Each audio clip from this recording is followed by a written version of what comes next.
Everyone, Bharat the learning spot Hindi में आप सभी का स्वागत है। मेरा नाम है गुलजार और इस वीडियो में हम लोग शुरू करेंगे क्लास 8th सामाजिक विज्ञान का चैप्टर नंबर 1 जो है प्राकृतिक संसाधन और उनका उपयोग। चैप्टर के नाम से ही पता चल रहा है कि हम इसमें प्राकृतिक संसाधनों के बारे में जानेंगे। ये क्या होते हैं, इनके क्या क्या प्रकार होते हैं, इनका हमारी लाइफ में क्या यूज़ होता है, क्या इंपॉर्टेंस है, तो ये सब हम पढ़ेंगे। ठीक है, तो चैप्टर शुरू होता है एक कोट के साथ। किसका कोट? क्रिस्टियानो फिगुएरेस और टॉम रिवेट कार्नेक का कोट। इनकी बुक है द फ्यूचर वी चूज में इन्होंने लिखा है कि समस्त चिंतनशील सामाजिक विज्ञानी इस बात पर स्पष्ट है कि हमें क्या करने की आवश्यकता है। हमें क्या करने की आवश्यकता है? हमें संपोषणीय अर्थव्यवस्था की ओर बढ़ना होगा। संपोषणीय अर्थव्यवस्था क्या होती है? एक ऐसी अर्थव्यवस्था जो प्रकृति के साथ सामंजस्य स्थापित करने हेतु कार्य करे, मतलब विकास भी करे और जो प्रकृति है, जो नेचर है, उसको नुकसान भी ना पहुंचाए, दोनों में तालमेल बना रहे। जो प्रयुक्त संसाधन है उनका पुनरुपयोग किया जाए, दोबारा से उन्हें यूज़ किया जाए। जैसे पानी होता है, पानी का एक बार यूज़ करने के बाद में उसे दोबारा किस तरह से यूज़ किया जाए, उसे वेस्ट ना होने दिया जाए, इस पर काम करना चाहिए। अपशिष्ट को न्यूनतम करना पड़ेगा। अपशिष्ट मतलब जो वेस्ट होता है, जो कूड़ा करकट जो होता है ना, उसे हमें कम से कम करना होगा। और जो समाप्त हो चुके संसाधन हैं उनकी पुनः प्राप्ति करनी है। जैसे पानी का ही एग्जाम्पल ले लो। मान लो कोई नदी है, उस नदी में जो पानी है वो बहुत ज़्यादा गंदा हो चुका है, बहुत ज़्यादा पोल्यूट हो चुका है। ठीक है, तो क्या करना पड़ेगा? हमें इस नदी पर काम करना पड़ेगा, इसे साफ करवाना पड़ेगा, इसको जो है वो अनडिस्टर्ब छोड़ना पड़ेगा, तब जाकर ये नदी साफ होगी। हम क्या कर रहे हैं? इसमें जो संसाधन है पानी, उसको दोबारा से सही करने की कोशिश कर रहे हैं। तो संपोषणीय अर्थव्यवस्था का मतलब यही होता है कि प्रकृति को भी नुकसान ना पहुंचे और विकास भी होता रहे। हमें प्रकृति के सहज ज्ञान की ओर लौटना होगा जो सभी संसाधनों का अंततः पुनर्निर्माण करता और पुनर्चक्रण करता है। मतलब जो हमारी प्रकृति है ना, ये चीज़ों को दोबारा से निर्माण करने की ताकत रखती है और पुनर्चक्रण करने का काम करती है। पुनर्चक्रण जैसे कि जैसे बारिश होती है ना, तो बारिश हुई, पानी ज़मीन पर पहुंचा, लेक में भरा या फिर किसी नदी में जाकर भर गया। फिर मान लो नदी ही है, नदी जाकर जो है ओशियन में मिल जाती है। ओशियन से वापस से क्या होता है? वाष्पीकरण होता है या इवेपोरेशन होता है। फिर वापस से बादल बनते हैं, फिर बारिश होती है। तो एक साइकिल चलता रहता है। अब एक पेड़ के एग्जाम्पल से समझ लेते हैं। ये पेड़ मरा और ज़मीन पर गिर गया। ज़मीन पर गिरने के बाद में ऐसा नहीं होगा कि ये वेस्ट बन जाएगा।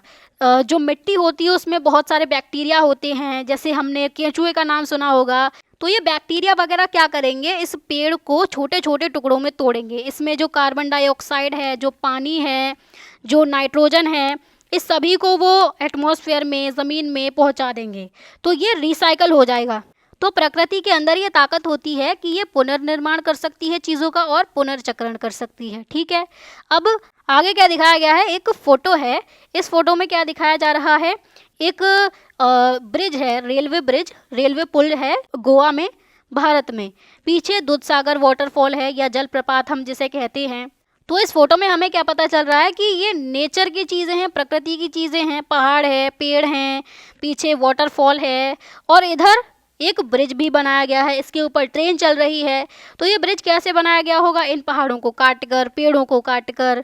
तो एक तरह से देखा जाए तो ये प्रकृति को नुकसान भी हो रहा है। पेड़ काटे गए, पहाड़ काटे गए, लेकिन एक तरफ विकास भी तो ज़रूरी है ना, डेवलपमेंट भी ज़रूरी है, इंफ्रास्ट्रक्चर बनाना ज़रूरी है। लेकिन हमें ऐसा डेवलपमेंट करना है जो प्रकृति के साथ में सामंजस्य बैठाकर चले। ठीक है, तो चैप्टर जो है वो 3 क्वेश्चन के साथ में शुरू होता है। पहला क्वेश्चन है कि हम प्राकृतिक संसाधनों का वर्गीकरण कैसे करते हैं, मतलब हम कैसे बताएंगे कि कौन कौन सी चीज़ें प्राकृतिक संसाधनों में आएंगी। दूसरा सवाल ये है कि जीवन के विभिन्न पक्षों और प्राकृतिक संसाधनों के वितरण के मध्य क्या संबंध होता है, मतलब जो हमारी जो ह्यूमन लाइफ होती है और जो प्राकृतिक संसाधन होते हैं जहाँ जहाँ पर ये मिलते हैं, ये आपस में कैसे कनेक्टेड होते हैं। जैसे मान लो एक रिवर है, ठीक है, तो ज़्यादातर लोग जो है वो रिवर के पास में ही रहना पसंद करेंगे। पेड़ पौधे इसके पास में ज़्यादा होंगे, राइट, लोग यहाँ पर रहना ज़्यादा पसंद करेंगे। तो पानी जहाँ पर अवेलेबल होगा ज़्यादा, वहाँ पर लोग ज़्यादा होंगे। तो पानी और लोग आपस में इंटरकनेक्टेड हुए ना। तीसरा सवाल है कि प्राकृतिक संसाधनों के असंधारणीय उपयोग या अतिशोषण से क्या आशय है। मतलब जो प्राकृतिक संसाधन हमें मिले हैं, इनका अगर हम बहुत ज़्यादा इस्तेमाल कर लेंगे तो उससे क्या नुकसान पहुंच सकता है। जैसे फिलहाल के लिए मान लो ये एक पॉट है, ठीक है, इस पॉट में मान लो सिर्फ इतना ही पानी है, फिलहाल के लिए मान लो सिर्फ इतना ही पानी है, और हमने इसे इस तरीके से यूज़ किया कि हमने इतना पानी खर्च कर लिया, इतना पानी हमने खर्च कर लिया, लेकिन जो बारिश हुई उसने सिर्फ इतना ही पानी भर पाया, या नीचे से ले लें तो हम इतना उसने पानी भर पाया बारिश ने, और हमने यूज़ ज़्यादा कर लिया है।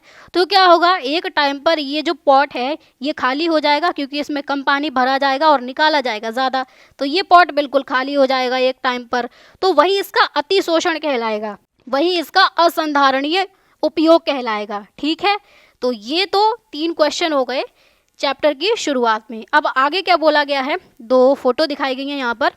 इन फोटो में पहला जो फोटो है इसमें एक प्रवाहित जल की शक्ति को विद्युत में रूपांतरित करता हिमाचल प्रदेश में एक लघु जल विद्युत संयंत्र। लघु जल विद्युत संयंत्र क्या करता है, ये जो पानी बह रहा है ना, इस पानी का उपयोग करके यहाँ पर इसके अंदर में टरबाइन लगी होती है, ये बहता हुआ पानी उस टरबाइन को घुमाता है, टरबाइन जनरेटर से कनेक्टेड होती है और उससे बिजली बनती है। तो क्योंकि ये लघु जल विद्युत संयंत्र है तो ये सिर्फ 5 किलोवाट से लेकर 100 किलोवाट तक की बिजली पैदा कर सकता है, इससे ज़्यादा या इससे कम की नहीं।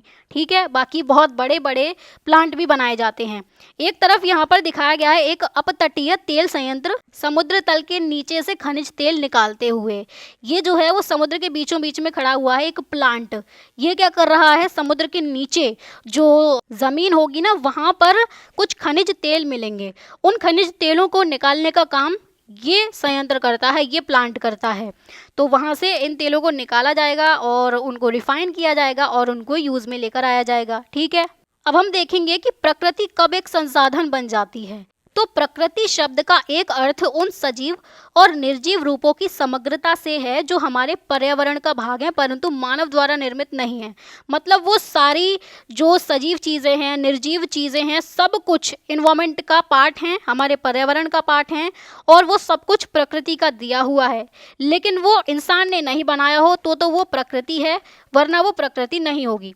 जब मानव इनका उपयोग अपने जीवन यापन के लिए करते हैं या उपभोग के लिए इनसे नई वस्तुएं बनाते हैं, तब प्रकृति के ये तत्व संसाधन बन जाते हैं। मतलब कोई भी चीज़ संसाधन कब बनेगी, रिसोर्स कब बनेगी, जब उनका यूज़ किया जाएगा जीवन यापन के लिए, अपने उपभोग के लिए नई नई वस्तुएं उन चीज़ों से बनाई जाएंगी, तब उसे संसाधन कहेंगे। जैसे कोई एक वृक्ष है, कोई एक पेड़ है, वो हमारे पर्यावरण का पार्ट है, वे मानव से पृथक स्वतंत्र रूप से अस्तित्व में हैं, बिल्कुल हैं।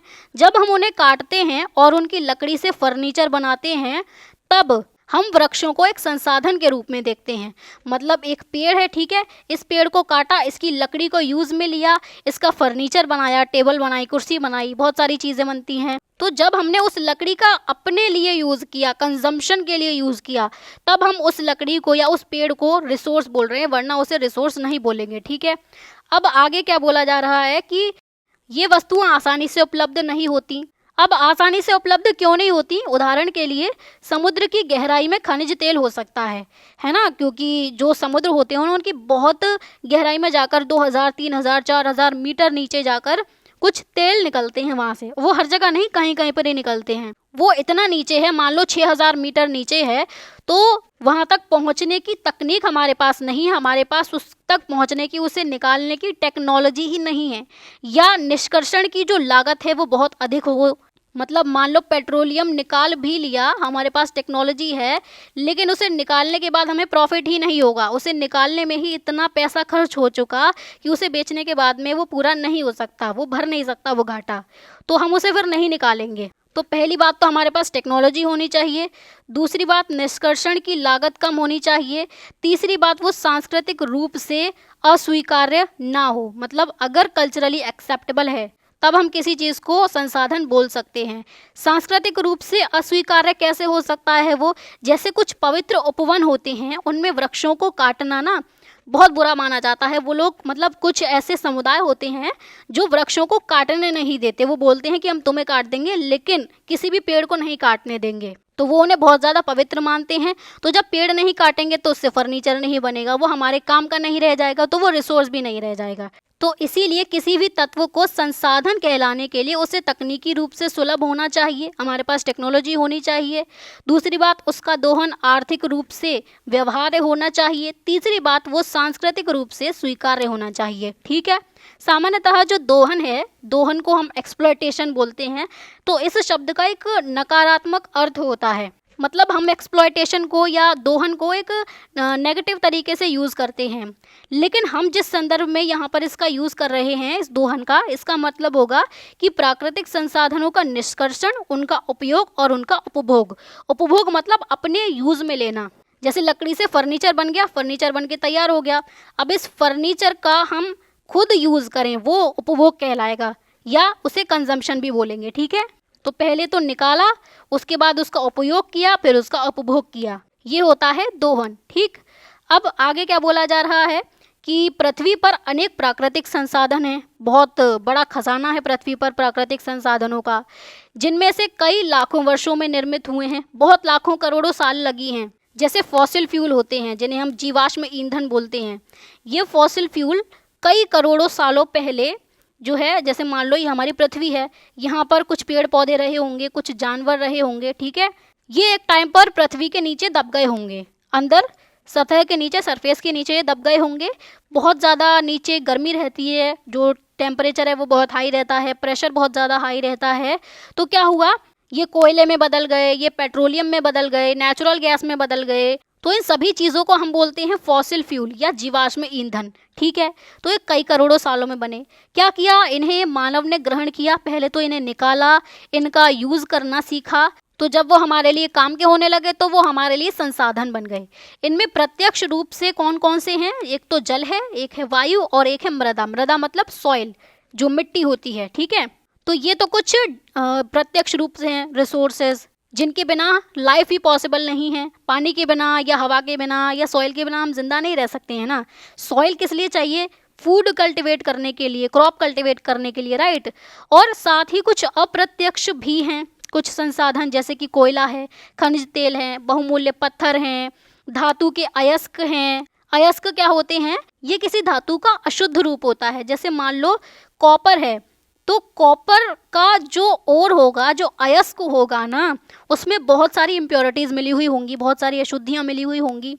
उन अशुद्धियों को दूर करके प्योर कॉपर को निकाला जाता है। तो अशुद्धियों के साथ जो हमें प्रकृति में मिलता है उसे हम अयस्क बोलते हैं। ठीक है। इसके अलावा कोयला हो गया, खनिज तेल हो गई, बहुमूल्य पत्थर, धातु, अयस्क और लकड़ी भी इसी अप्रत्यक्ष रूप में आते हैं, क्योंकि ह्यूमंस ने या मानव ने इनका यूज़ करना सीखा ना अपने लिए, और यूज़ करता आ रहा है अपने फ़ायदे के लिए, तभी ये हमारे लिए संसाधन है। ठीक। अब दो और चित्र दिखाए गए हैं। पहला है, सामान्य जुताई से भूमिगत पारिस्थितिकी तंत्र में न्यूनतम व्यवधान उत्पन्न होता है और मृदा की नमी बनी रहती है। मतलब ये जो जुताई की जा रही है ये आराम आराम से की जा रही है। इसमें जो सॉइल है इसके अंदर मॉइस्चर होगा, नमी होगी, ये उड़ेगी नहीं, इसका फ़ायदा ये रहता है। और इस सॉइल का जो इकोसिस्टम है, जो पारिस्थितिकी तंत्र है, उसमें भी डिस्टरबेंस क्रिएट नहीं होगा, क्योंकि यहाँ पर भी कई सारे बैक्टीरिया होते हैं, अर्थवॉर्म वगैरह होते हैं, जो मिट्टी की हेल्थ को बनाए रखते हैं। जैसे कोई पेड़ वगैरह मरता है तो उसको डीकम्पोज करने का काम यही बैक्टीरिया वगैरह ही करते हैं। ठीक है। एक फोटो में दिखाया गया है मधुमक्खी का छत्ता। ये मधुमक्खियाँ, इनका छत्ता, ये पेड़, ये सॉइल, ये गाय, ये सब नेचर की ही तो हैं। नेचर ने हमें दी, हमने इनका यूज़ करना सीखा। इस मधुमक्खी के छत्ते का यूज़ करेंगे कैसे, इससे शहद निकालेंगे, वो शहद हमारे काम में आएगा और हमारे लिए एक रिसोर्स बन जाएगा, एक नेचुरल रिसोर्स बन जाएगा, राइट। अब एक बॉक्स दिया गया है जिसे हम मिस नहीं कर सकते। इसमें बोला गया है कि विश्व की अनेक स्थानीय परंपराओं में प्रकृति को पवित्र माना जाता है। आपने इसके बारे में पढ़ा है। ऐसी परंपराओं में प्रकृति को पालनकर्ता और पोषणकर्ता के रूप में देखा जाता है। मतलब प्रकृति ही पालन कर रही है, प्रकृति ही पोषण कर रही है, खाना वगैरह प्रकृति देती है, पानी प्रकृति देती है। तो इस तरीके से जैसे हमें कुछ ऐसी प्रथाओं के बारे में बताना है, कुछ ट्रेडिशंस के बारे में बताना है, तो पहला तो इन्होंने ही बता दिया, कल्याण हेतु तुलसी पूजा की जाती है। इसके अलावा जो सांप होते हैं उन्हें पूजा जाता है, गायों को पूजा जाता है, कुछ पेड़ होते हैं उन्हें पूजा जाता है, जैसे कि पीपल का पेड़ हो गया। तो ये अलग अलग परंपरा हैं, अलग अलग ट्रेडिशन है जिसमें जो प्रकृति है उसको पवित्र माना गया है। ठीक है, अब थोड़ा विचार करते हैं। खुद को देखो और अपने आसपास की वस्तुओं को देखो। जो भी चीज़ें हैं क्या क्या होंगी? नोटबुक होगी, पेंसिल होगी, पेन होगा जिसमें पढ़ रहे हो, फ़ोन होगा, टैबलेट होगा, लैपटॉप होगा, या तो कपड़े पहने होंगे, टेबल होगी, चेयर होगी। जितनी भी चीज़ें हैं इनमें से हर एक का उद्गम स्रोत क्या है? उद्गम स्रोत मतलब ओरिजिन क्या है, ये कहाँ से आए हैं, अल्टीमेटली कहाँ से आए हैं ये? तो किसी न किसी मोड़ पर ये सभी प्रकृति की ओर ले जाती हैं। मतलब सारी चीज़ें प्रकृति से ही निकली हैं, यहाँ तक कि आपके वस्त्र पर लगा प्लास्टिक का बटन भी। जो शर्ट वगैरह होती हैं उसमें प्लास्टिक के बटन होते हैं। तो हम क्या जानते हैं कि प्लास्टिक तो ह्यूमंस ने बनाई है, प्लास्टिक तो नेचुरल है ही नहीं। तो प्लास्टिक कहाँ से नेचर से आ गई? तो देखो, प्लास्टिक जो बनती है ना, वो बनती है क्रूड ऑयल से। क्रूड ऑयल क्या होता है? जो वही ज़मीन के नीचे से जो तेल निकलता है जिससे पेट्रोलियम भी बोलते हैं, बिल्कुल काला काला होता है, गाढ़ा गाढ़ा। इसे रिफाइन करने के बाद में इससे पेट्रोल बनाया जाता है, डीजल बनाया जाता है। जो पेट्रोलियम जेली होती है, जो वैसलीन होती है ना, वो भी इसी से बनाई जाती है। तो प्लास्टिक भी इसी क्रूड ऑयल से बनती है। और ये क्रूड ऑयल नेचर ने ही हमें दिया है, प्रकृति ने ही हमें दिया है, ये तो हमने नहीं बना लिया ना। तो इसीलिए हर एक चीज़ नेचर से ही हमें मिली है। तो इन शॉर्ट, हम प्राकृतिक संसाधन शब्द का प्रयोग उन सामग्रियों और पदार्थों के लिए करते हैं जो प्रकृति में पाए जाते हैं। दूसरी बात, मानव के लिए मूल्यवान होते हैं। मतलब ऐसी ही हम किसी भी चीज़ को प्राकृतिक संसाधन नहीं कह देंगे जो हमारे लिए यूजफुल ही नहीं होगी। पहली बात, वो प्रकृति में पाई जानी चाहिए। दूसरी बात, वो मूल्यवान होनी चाहिए, तभी वो संसाधन कहलाएगी या प्राकृतिक संसाधन कहलाएगी। ठीक है, तो इस वीडियो में हमने प्राकृतिक संसाधनों के बारे में जान लिया, वो क्या होते हैं ये जान लिया। पहली बात हमने जानी कि उसके लिए हमारे पास टेक्नोलॉजी होनी चाहिए, तकनीक होनी चाहिए। ठीक है, अगर टेक्नोलॉजी ही नहीं होगी उसे निकालने की, तो वो हमारे किसी काम का नहीं रहेगा। दूसरी बात हमने सीखी कि जो कॉस्ट आती है, जो लागत आती है, वो इतनी ना आए कि उसे निकालने के बाद हम उस लागत को भर ही ना पाएं। ठीक है, तो हम लागत को भी ध्यान में रखकर चलते हैं। तीसरी बात हमने देखी कि कल्चरली एक्सेप्टेबल होनी चाहिए। जो लोग हैं उनकी जो संस्कृति है, तो कोई भी चीज़ सांस्कृतिक रूप में स्वीकार्य होनी चाहिए। इन तीन चीज़ों की वजह से कोई भी चीज़ संसाधन कहलाती है। ठीक है, और एक बात और, वो मानव के लिए मूल्यवान होनी चाहिए, वैल्यूएबल होनी चाहिए। ठीक है, तो ये चार बातें हो गई जो किसी भी चीज़ को रिसोर्स बनाती हैं। तो इस वीडियो में सिर्फ इतना ही, और अगली वीडियो में हम पढ़ेंगे प्राकृतिक संसाधनों की श्रेणियाँ, कि अलग अलग जो कैटेगरीज हैं वो हम कैसे बना सकते हैं प्राकृतिक संसाधनों की, इनके प्रकार क्या क्या रहेंगे और किस बेसिस पर हम उन्हें डिवाइड करेंगे। ठीक है, वीडियो अगर पसंद आई हो तो वीडियो को लाइक करना, शेयर करना, चैनल को सब्सक्राइब कर लेना। चलिए फिर मिलते हैं अगली वीडियो में, तब तक के लिए bye bye, take care and keep learning.